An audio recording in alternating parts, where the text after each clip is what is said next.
Swallowing involves two processes, including mastication and deglutition. Mastication refers to the process where food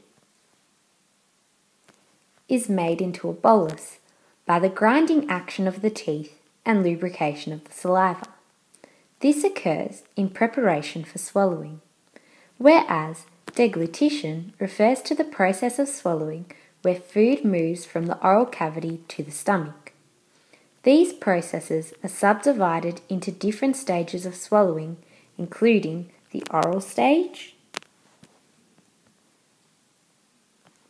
the pharyngeal stage, and esophageal stage.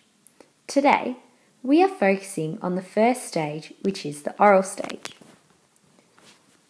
This is a voluntary stage that's further divided into two more, the oral preparatory stage and the oral stage.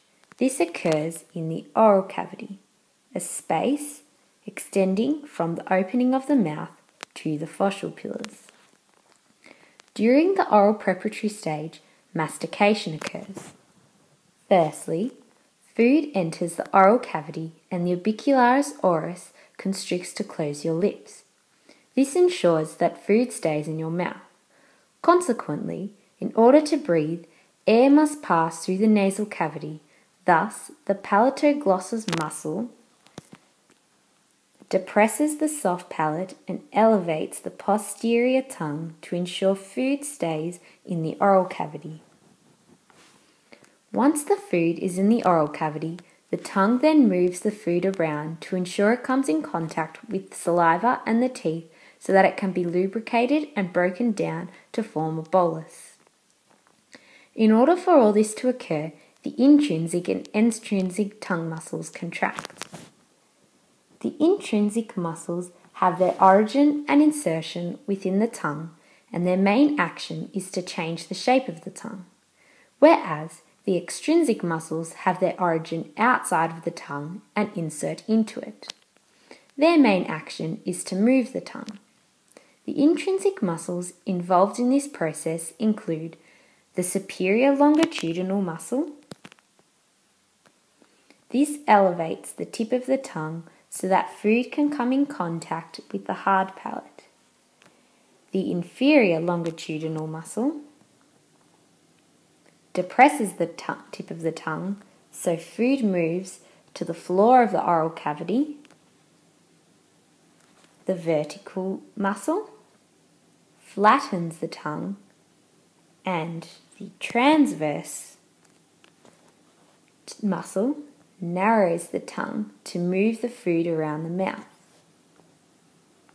The extrinsic muscles involved in this process include the genioglossus, which protrudes and depresses the body of the tongue, the styloglossus,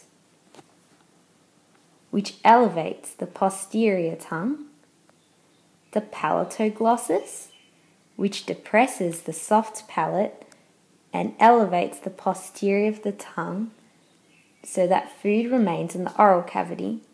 Lastly, the hyoglossus protrudes and elevates the posterior tongue to ensure food comes in contact with all the contents of the oral cavity for bolus formation.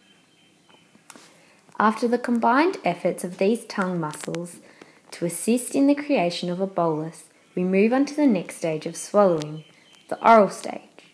This is where the bolus is propelled to the posterior border of the oral cavity, the fossal pillars, by elevation of the tongue. Once it reaches the fossal pillars, this initiates the pharyngeal phase. The following tongue muscles allow this to occur. The superior longitudinal muscle elevates the tip and the sides of the tongue, pushing the bolus towards the fossal pillars. The vertical muscle allows the bolus to slide down towards the back of the oral cavity. The genioglossus depresses the posterior tongue so that the bolus can come in contact with the fossal pillars. The styloglossus and the palatoglossus elevate the posterior tongue so that the bolus is pushed towards the fossal pillars. Once the pharyngeal stage has been initiated, the pharyngeal muscles constrict to push the bolus down the pharynx until it enters the esophagus, where the esophageal phase occurs, moving the bolus into the stomach, thus ending the swallow.